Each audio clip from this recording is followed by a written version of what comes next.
Mahasiswa Stikom Bali kembangkan teknologi situs untuk mengontrol tanaman hidroponik dari jarak jauh. Teknologi ini akan memudahkan petani dan warga memantau tanaman mereka menggunakan smartphone.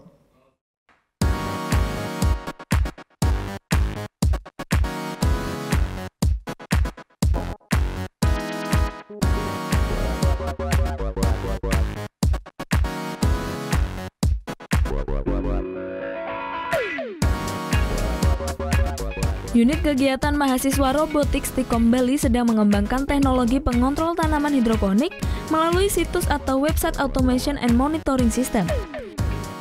Ide ini bermula dari skripsi salah seorang anggota UKM karena bermanfaat bagi warga. Anggota UKM lainnya berusaha untuk mengembangkan dan menyempurnakan alat ini. Beberapa komponen penting alat ini adalah microcontroller sebagai pengontrol akuator, seperti pompa air dan penyedia oksigen. Alat ini juga dilengkapi sejumlah sensor, diantaranya sensor ultrasonik sebagai pengukur tinggi dan sensor suhu untuk air. Dengan alat ini, petani maupun warga yang memiliki tanaman hidroponik bisa memantau debit air hingga kebutuhan nutrisi menggunakan smartphone.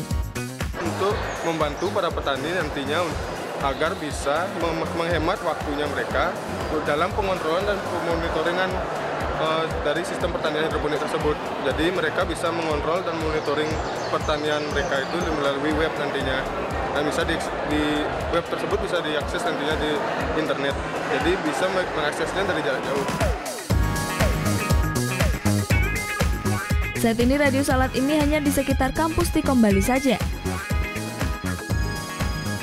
Rencananya para mahasiswa ini akan menambah perangkat WiFi agar jarak pemantauan bisa lebih jauh.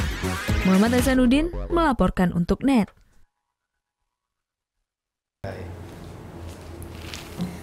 Udah selesai kan nontonnya? Nah, jadi jangan lupa buat like, komen, dan subscribe ya.